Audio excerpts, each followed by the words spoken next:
मोर्चा के राष्ट्रीय अध्यक्ष डॉक्टर के लक्ष्मण जी, भारतीय जनता पार्टी के वरिष्ठ नेता और ज्वाइनिंग कमेटी के अध्यक्ष श्री इटेला राजेंद्र जी,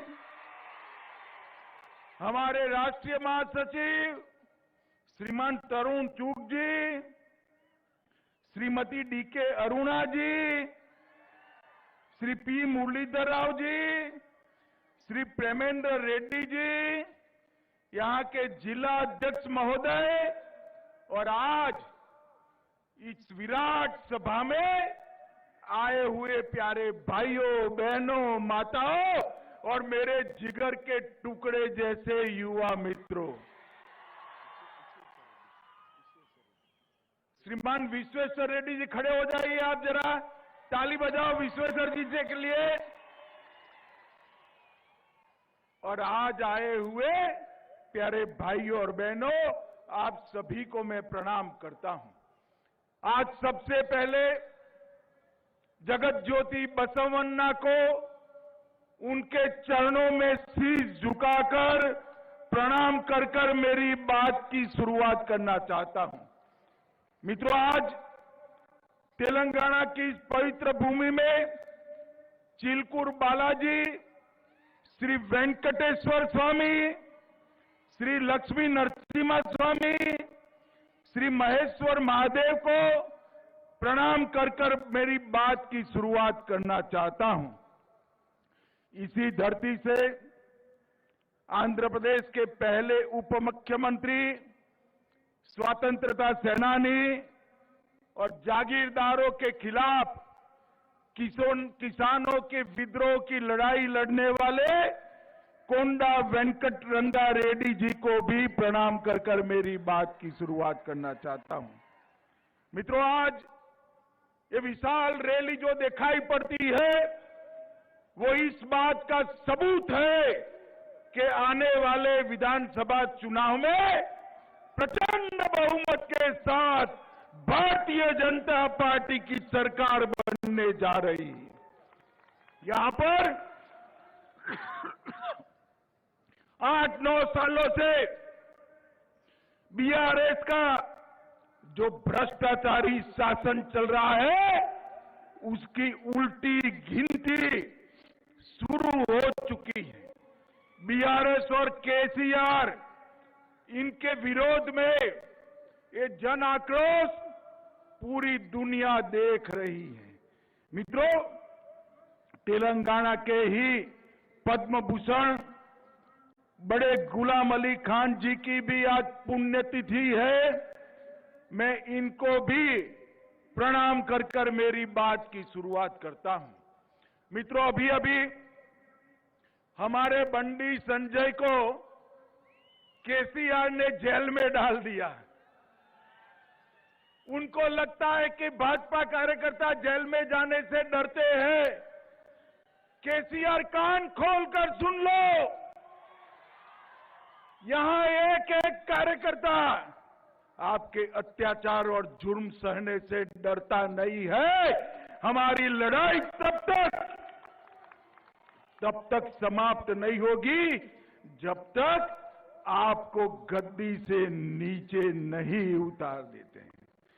मुझे बताओ तेलंगाना वालों, बंडी संजय कुमार की अरेस्ट से आप सहमत हो क्या? जोर से बोलो, सहमत हो क्या? मैं आज पूछना चाहता हूं केसीआर को, क्या गुनाह था बंडी संजय कुमार का? एक ही गुनाह था कि उन्होंने पेपर लीकेज के खिलाफ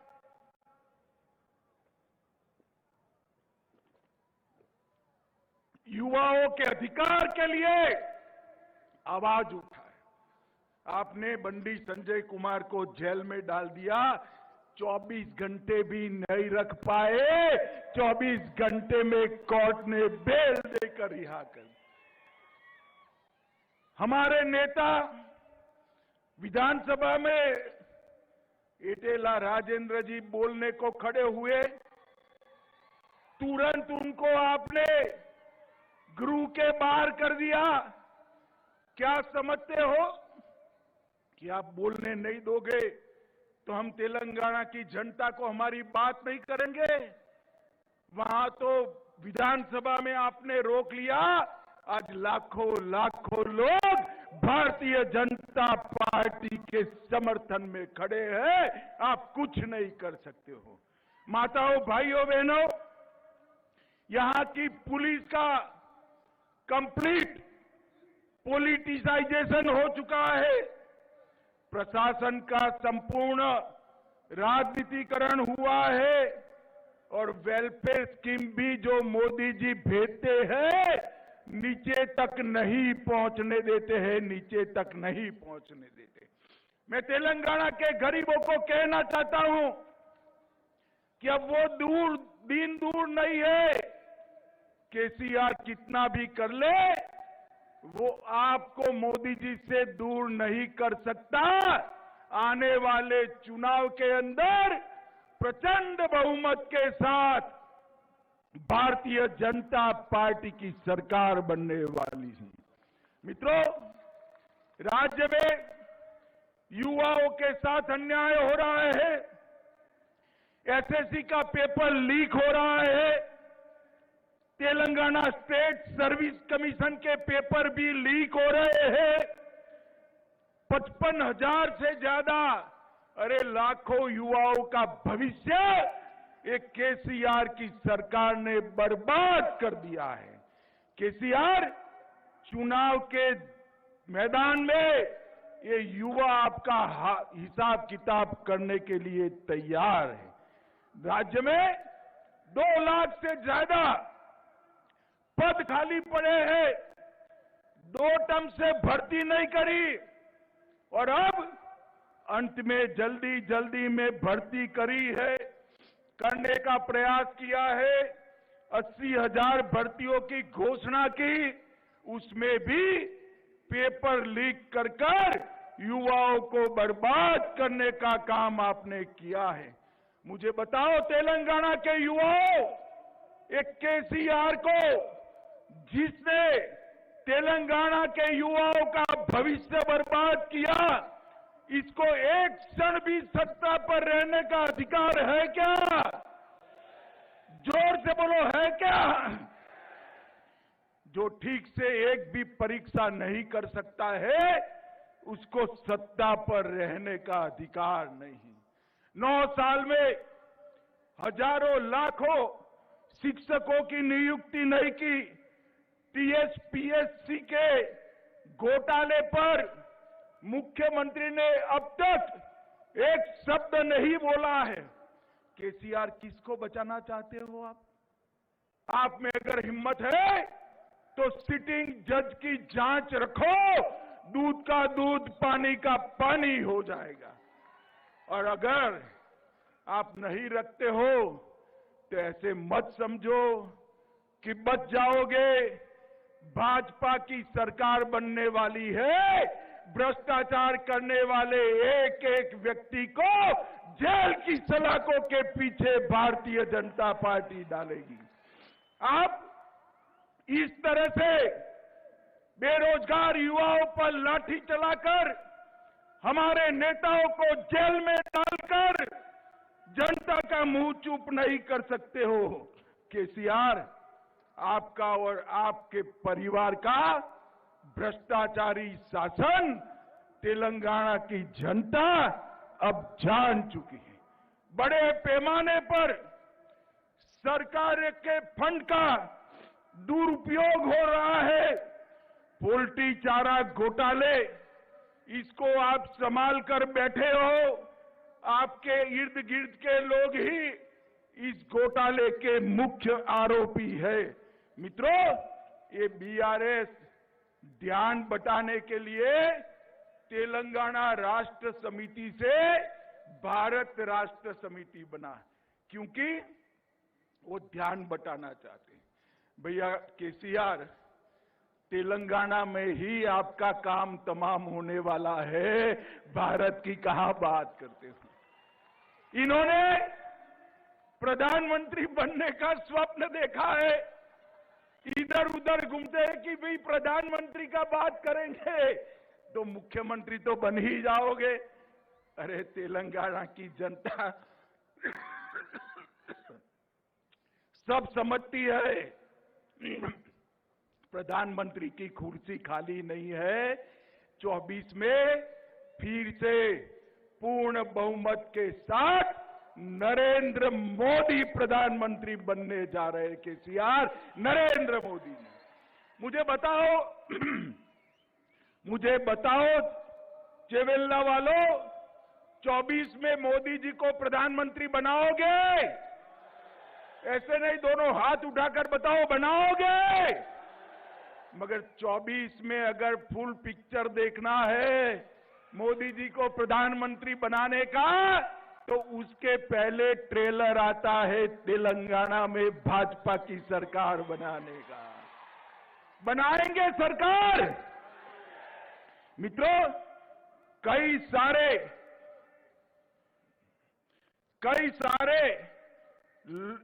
प्रोजेक्टों में भ्रष्टाचार की गंगा बहाई है।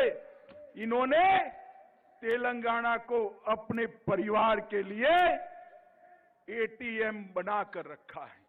मगर अब तेलंगाना की जनता जागरूक हो गई है और मैं तेलंगाना की जनता को कहने चाहता हूं, निर्लज्जता के साथ, कोई शर्म के बगैर ओवैसी के एजेंडे पर एक केसीआर चलते हैं।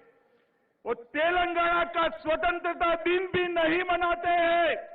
मुझे बताओ, सरदार पटेल ने तेलंगाना की रचना की, निजाम को भगाया। तेलंगाना स्वतंत्रता दिन मनाना चाहिए या नहीं मनाना चाहिए? जोर से बोलिए, मनाना चाहिए या नहीं मनाना चाहिए? मैं आपको वादा करते जाता हूं, मोदी जी के नेतृत्व में भारतीय जनता पार्टी की सरकार बनाइए। हैदराबाद में परेड ग्राउंड में पूरी दुनिया देखे ऐसा तेलंगाना स्वतंत्रता दिन हम मनाएंगे। हम नहीं डरते हैं मजलिस से। मजलिस आपके लिए मजबूरी है, भारतीय जनता पार्टी के लिए नहीं। तेलंगाना सरकार तेलंगाना के लोगों के लिए चलेगी, ओवैसी के लिए नहीं चलेगी। मित्रों, 2 बेडरूम हॉल किचन की स्कीम में भी माइनॉरिटी का रिजर्वेशन किया, संविधान विरोधी मुस्लिम रिजर्वेशन शिक्षा में किया और कई सारी बातें की। मैं यहां कहकर जाता हूं, भारतीय जनता पार्टी की सरकार बनेगी तो एक गैर संवैधानिक मुस्लिम रिजर्वेशन को हम समाप्त कर देंगे। ये अधिकार तेलंगाना के एससी, एसटी और ओबीसी का है, वो अधिकार उनको मिलेगा और मुस्लिम रिजर्वेशन को हम समाप्त कर देंगे। मित्रों, बीआरएस का चुनाव चिन्ह क्या है भाई, बताओ तो जरा, क्या है? कार है, कार। ये कार का स्टीयरिंग किसके पास है? किसके पास है? किसके पास है? अब स्टीयरिंग मजलिस के पास है तो कार की दिशा अच्छी हो सकती है क्या? हो सकती है क्या? अरे कमल को वोट दीजिए भैया, कमल को वोट दीजिए। कमल पर बैठकर महालक्ष्मी, वैभव लक्ष्मी तेलंगाना में उतरेगी। ये कार का स्टीयरिंग मजलिस के पास है, ओवैसी के पास है। वो तेलंगाना का भला नहीं कर सकती।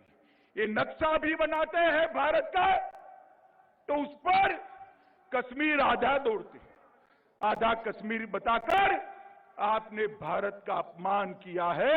मजलिस को खुश करने के लिए इसका तेलंगाना की जनता आपसे जवाब मांगेगी। मित्रों, मोदी जी ने तेलंगाना के लिए ढेर सारा काम किया है। 8 साल में हाईवे की लेंथ 2 गुनी कर दी है। लगभग 1 लाख करोड़ रुपया तेलंगाना के हाईवे के लिए खर्च किया है।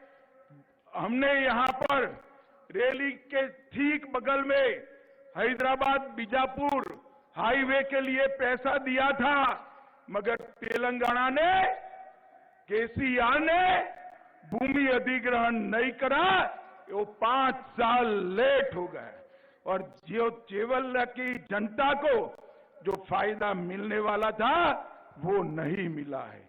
मित्रों, भारतीय जनता पार्टी की सरकार, मैं कांग्रेस वालों से और केसीआर से पूछना चाहता हूं कि जब हमारी सरकार बनी, केंद्र में मोदी जी आए, उसके पहले के बजट में तेलंगाना को क्या मिलता था?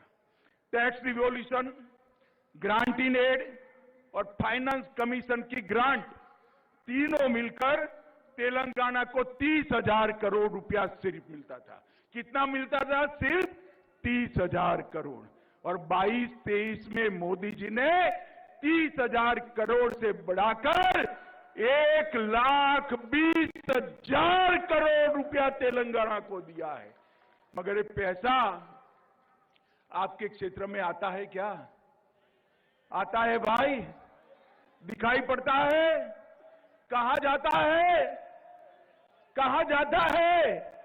आप समझ रहे हो, ये भ्रष्टाचार की भेंट चल गया है।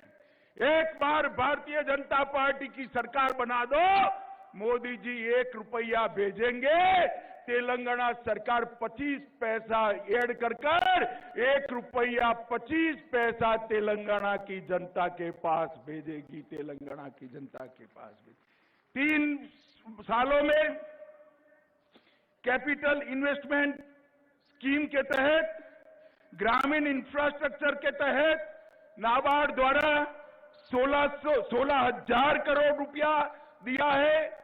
रेलवे के तहत 31,000 करोड़ रुपया नए प्रोजेक्ट के लिए हमने दिया है। रामगुंडम फर्टिलाइजर प्लांट 6200 करोड़ रुपए की लागत से हमने बनाया है।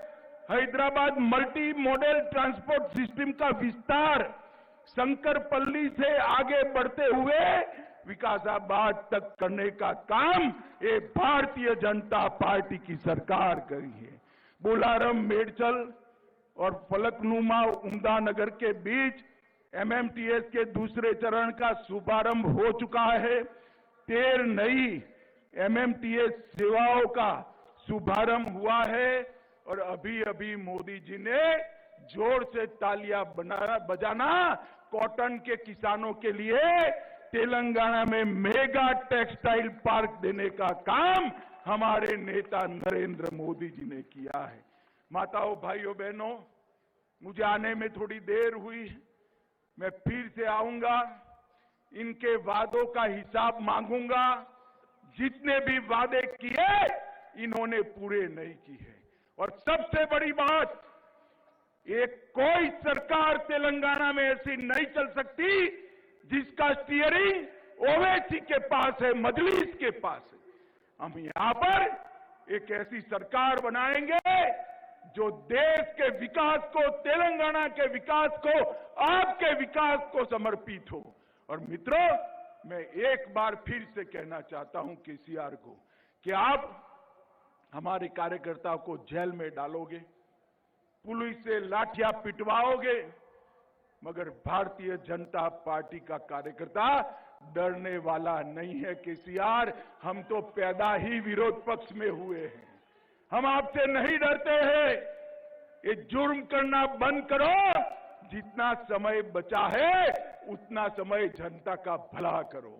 ये पेपर लीक की जांच हाई कोर्ट के सिटिंग जज से कराइए और युवाओं के अधिकार को सुरक्षित करिए, वरना हम आने के बाद जब जांच कराएंगे, जिन्होंने भी युवाओं के भविष्य के साथ खिलवाड़ किया है, चुन चुन कर उनको जेल की सलाखों के पीछे डालने का काम ये भारतीय जनता पार्टी करेगी। मुझे बताओ चिवेल्ला वालों, भारतीय जनता पार्टी की सरकार बनानी है क्या? जोर से बोलो, बनानी है? पूर्ण बहुमत की भाजपा सरकार बनाओगे? मोदी जी को 24 में फिर से प्रधानमंत्री बनाओगे? कमल के निशान पर दोनों चुनाव में बटन दबाओगे?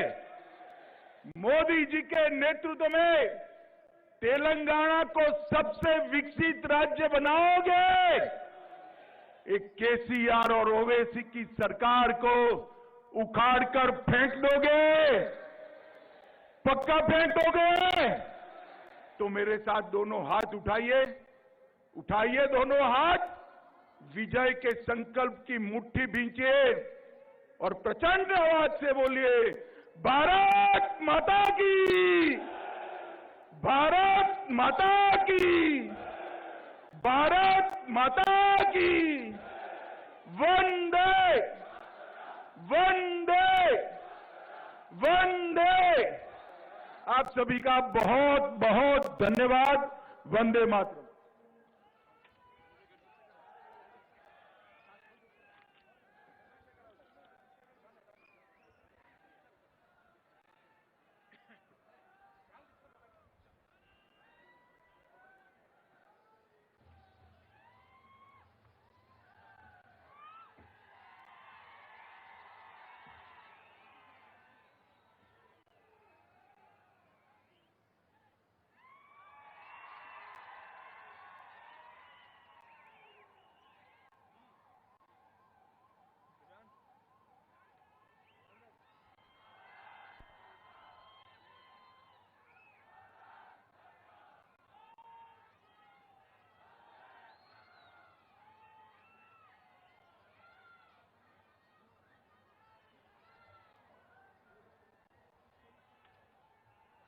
పార్లమెంటు జాయింట్ కన్వీనర్ అనంతగౌడ్ గారిని వందన సమర్పణ చేయాల్సిందిగా విజ్ఞప్తి చేస్తా ఉన్నా.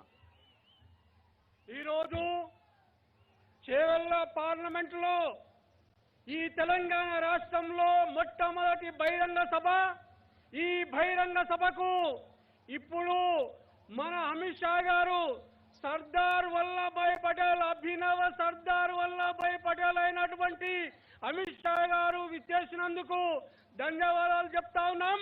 వారి సందేశం మన కార్యకర్తలకు సందేశం ఇస్తూనే ఈ యొక్క ప్రభుత్వానికి ఆదేశం ఇవ్వడం జరిగింది. అట్లాగే రాష్ట్ర అధ్యక్షులు, రాష్ట్ర రథసారథి బండి సంజయ్ గారు వచ్చినందుకు వారికి ధన్యవాదాలు తెలుపుతా ఉన్నాం.